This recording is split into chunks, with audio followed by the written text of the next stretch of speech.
Haleluya, puji Tuhan, salam sejahtera bagi kita semua, Bapak Ibu keluarga besar GPDI LCD Magelang. Mari sebelum kita akan bersama-sama menerima renungan 79 hari ini, kita akan mengucapkan salam revival terlebih dahulu. Revival, saya berubah, saya berkarya, saya menjadi berkat. Haleluya, puji Tuhan. Mari kita akan langsung saja membaca renungan firman Tuhan dalam pembacaan Amsal 26 ayat 14. Demikianlah bunyi firman Tuhan. Seperti pintu berputar pada engselnya, demikianlah si pemalas di tempat tidurnya. Puji Tuhan, saya memberikan tema hari ini adalah mager, ya. Ini adalah istilah-istilah sekarang yang lagi tren, Bapak Ibu, ya, khususnya di kalangan anak-anak muda.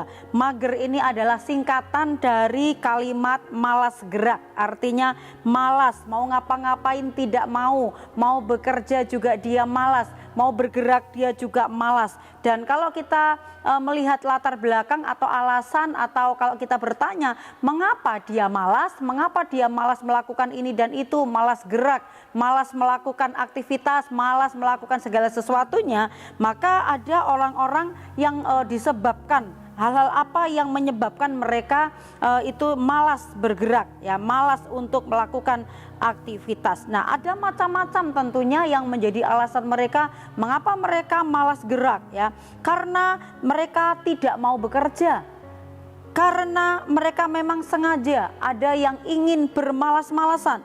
Bisa juga mereka malas bergerak itu karena memang dasar hidupnya atau dasar dari orangnya adalah pemalas. Nah, itu sebabnya seperti pembacaan dalam ayat pokok kita pada hari ini, pemalas itu diibaratkan seperti engsel. Bapak Ibu tentunya tahu, ya, di tiap-tiap rumah ada yang namanya engsel pintu, karena itu fungsinya adalah untuk menggerakkan pintu itu supaya bisa berputar. Nah, orang malas ini dikatakan diibaratkan seperti engsel yang berputar.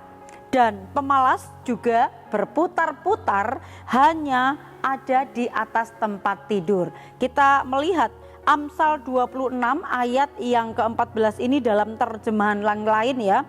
Dalam terjemahan bahasa Indonesia masa kini. Seperti pintu berputar pada engselnya, begitulah si pemalas membalik-balikkan badannya di atas tempat tidurnya. Jadi kalau kita melihat, atau mungkin Bapak Ibu atau saya sendiri pernah, ya, mungkin sesekali kita bermalas-malasan, kadang kita juga ingin sesekali baring-baringan. Tetapi si pemalas bukan hanya sekali-sekali, tetapi menjadi sebuah kebiasaan. Dikatakan seperti engsel berputar-putar. Seperti itu jugalah pemalas berputar-putar membolak-balikkan badannya di tempat tidur. Tidak ada keinginan untuk bergerak, hanya bermalas-malasan di atas tempat tidur. Ada istilah tidur sebentar lagi, melipat tangan sebentar lagi, datanglah kemiskinan. Ini juga penulis Amsal menuliskan itu di dalam ayat yang lainnya. Ada ayat yang lain juga yang mendukung akan hal ini. Di dalam Amsal banyak sekali mencatat bagaimanakah tentang seorang pemalas itu. Amsal 6 ayat yang ke-9. Di sana ada satu pertanyaan. Hai pemalas, berapa lama lagi engkau berbaring? Bilakah engkau akan bangun dari tidurmu? Mungkin pemalas itu tidak hanya tidur, artinya tidur terlelap terus gak bangun-bangun, ya Bapak Ibu. Tetapi bermalas-malasan, terus berbaring, berbolak-balik, tidak melakukan apa-apa, tidak bergerak.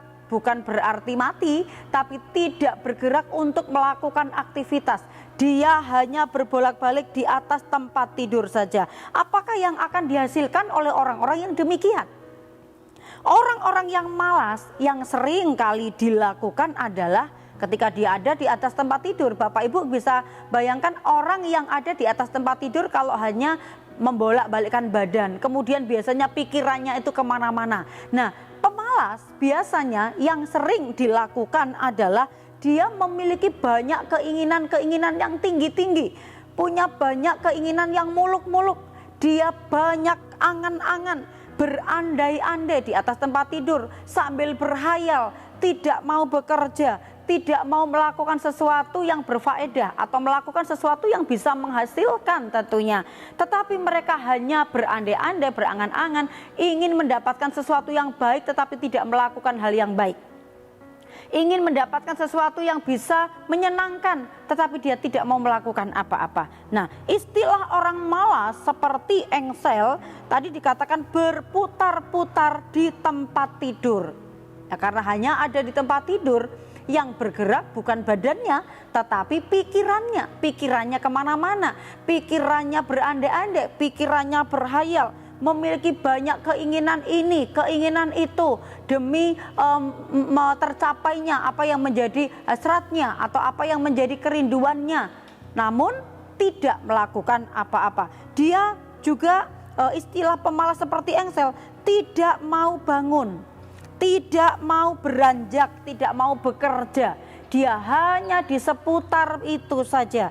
Dia tidak mau berkarya, tidak menghasilkan apa-apa, tidak melakukan apa-apa. Jadi hanya berputar-putar. Engsel itu tidak akan berpindah tempat ya Bapak Ibu. Itu sebabnya pemalas dianggap seperti atau diibaratkan seperti engsel ini, berputar-putar hanya di situ, tidak mengalami kemajuan, tidak mau bergerak maju, tidak mau melangkah. Keinginannya mungkin lebih tinggi dari kemarin, yang bergerak hanya pikirannya, tapi tindakannya dia tidak melakukan apa-apa. Betapa menyedihkan kalau misalnya ada orang-orang yang demikian. Orang-orang yang malas, apa yang akan dihasilkan oleh mereka? Pikiran daripada orang malas itu kenapa mereka hanya sekitar di situ-situ saja, tidak mau berkarya, tidak mau bekerja. Karena pikiran mereka hanya diliputi dengan tidak mau repot atau tidak mau direpotkan, tidak mau ribet. Kalau ada yang mudah, kenapa cari yang sulit? Kalau saya tidak perlu bekerja tapi saya bisa makan, kenapa saya harus bekerja? Jadi yang ada dalam pikirannya hanyalah hal-hal yang simpel tetapi tidak mau rugi. Hal-hal yang simpel tapi tidak mau direpotkan, tidak mau ribet, maunya yang instan. Aku ingin mendapatkan yang banyak, kalau perlu nggak usah kerja tapi saya mendapatkan sesuatu. Ini adalah pikiran-pikiran pemalas, maunya tinggal jadi dan bisa menikmati, tidak mau menghadapi tantangan. Saudara boleh perhatikan bahwa orang-orang yang malas tidak mau bekerja karena mereka tidak mau ribet, tidak mau repot, mereka takut menghadapi tantangan, tidak mau usaha. Kalaupun mereka mungkin ada orang yang memberikan usulan, coba kamu usaha, coba kamu kerja, mereka takut gagal, takut ditolak. Mau melamar pekerjaan takut tidak diterima, mau buka usaha takut nanti kalau gagal terlanjur buang-buang uang dan lain sebagainya. Pikirannya tidak mau berkembang, tidak mau bertindak untuk melangkah maju, tidak mau memiliki pemikiran yang bagaimana caranya supaya hidupku itu lebih baik, bagaimana caranya aku supaya menghasilkan karya yang baik, bagaimana supaya aku menghasilkan uang untuk mencukupi hidupku ataupun juga mungkin untuk keluargaku. Sehingga pemalas ini dia enggan untuk mengeluarkan, tetapi yang diharapkan hanyalah menerima dan menerima. Bahkan karena dia yang diinginkan hanya menerima, itu bisa merugikan orang lain. Karena malas untuk memenuhi kebutuhannya dia mencuri, karena malas untuk memenuhi kebutuhannya dia merampok, dia menipu dengan cara-cara yang tidak baik. Ini adalah akibat orang-orang yang malas, sehingga berdampak dengan karena kebutuhannya mendesak, karena kebutuhannya dibutuhkan saat itu juga, akhirnya itu juga bisa menimbulkan pikiran-pikiran yang jahat. Amsal 20 ayat yang keempat, pada musim dingin si pemalas tidak membajak, jikalau ia mencari pada musim menuai maka tidak ada apa-apa. Keinginannya bermalas-malasan, katanya di sini pada waktu musim dingin, musim yang seharusnya mungkin harus membajak, harus bekerja, ada saatnya dia sebenarnya harus berkarya, tetapi waktu dia membutuhkan dan menginginkan itu sebagai sebuah kepenuhan bagi pribadinya, kebutuhannya dipenuhi sehingga tidak menghasilkan apa-apa. Inilah sifat daripada si pemalas Bapak Ibu. Dan kalau kehidupannya hari-harinya dia malas bekerja, dia malas berkarya, malas mencari uang ya. Nah, maka hasilnya tentu saja jauh dari yang namanya kesuksesan. Dia mungkin iri, oh sana itu kok orangnya kaya, orangnya usahanya sukses, oh dia bisa punya rumah 1, 2, dia bisa punya mobil, hanya sebatas mengagumi orang lain, tetapi dia juga iri, kenapa saya tidak bisa seperti dia, padahal dia tidak bekerja, jauh dari kesuksesan. Itu sebabnya dia hanya bisa jadi iri kepada orang yang lebih sukses, bisa jadi dia hanya sebatas keinginan seperti orang lain, tetapi dia tidak pernah tahu orang lain yang sukses itu adalah harus bekerja keras. Dia harus membanting tulang, dia harus memutar otak, dia harus bekerja sehari-harinya. Dia harus terus berjuang demi karyanya itu bisa mencapai sesuatu yang lebih baik. Tetapi orang yang malas jauh dari kesuksesan. Karena itu Bapak Ibu, kita yang tahu firman Tuhan, kita yang diberikan kesempatan hidup oleh Tuhan, kesimpulannya apa? Jangan malas. Karena malas itu akan mendatangkan kemiskinan. Malas itu akan menjauhkan kita dari kata sukses. Malas bahkan di dalam firman Tuhan, orang yang malas makan pun itu tidak layak Bapak Ibu. Itu sebabnya mari kita menjadi orang-orang yang rajin, bukan menjadi orang yang malas. Karena orang yang rajin pasti akan diberkati, tapi orang yang malas dia jauh dari berkat-berkat dalam hidupnya. Tuhan Yesus memberkati. Saya percaya Bapak Ibu senantiasa menerima berkat Tuhan melalui Renungan 79 setiap harinya. Terima kasih bagi Bapak Ibu yang dengan setia mendengarkan atau menyimak renungan setiap hari. Dan apabila Bapak Ibu ingin menyampaikan doa secara khusus atau kesaksian-kesaksian supaya memberkati umat-umat atau jemaat yang lain, Bapak Ibu dapat menyalurkannya melalui chat WhatsApp 0813 274 20088. Mari bertumbuh bersama, saling mendoakan, saling mendukung sehingga kita semakin kuat di dalam Tuhan. Mari kita sambut firman Tuhan ini dengan kita tundukkan kepala kita berdoa. Terima kasih Tuhan sebab kasih setiamu, karena Engkau mengasihi kami lebih dari apapun juga yang kami miliki. Kami rindu sebagai umat-umat-Mu menginginkan Engkau melebihi dari apa yang kami inginkan di dalam dunia ini. Tuhan tolong kami supaya kami menjadi pribadi-pribadi yang tidak malas, karena sebenarnya bahwa Engkau sudah memberkati kami, Engkau sudah mencukupkan segala berkat-Mu bagi kami.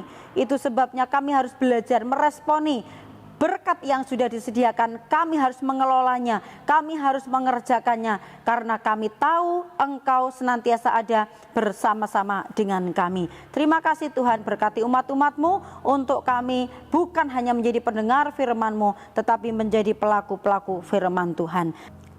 Alangkah limpahnya kebaikan-Mu yang telah Kau simpan bagi umat-umat-Mu GPD LCD yang takut akan Engkau, yang telah Kau lakukan bagi umat-umat-Mu yang berlindung padamu. Terima kasih, kami mengucap syukur, terima firman Tuhan dengan sukacita dalam nama Tuhan Yesus Kristus. Haleluya, amin.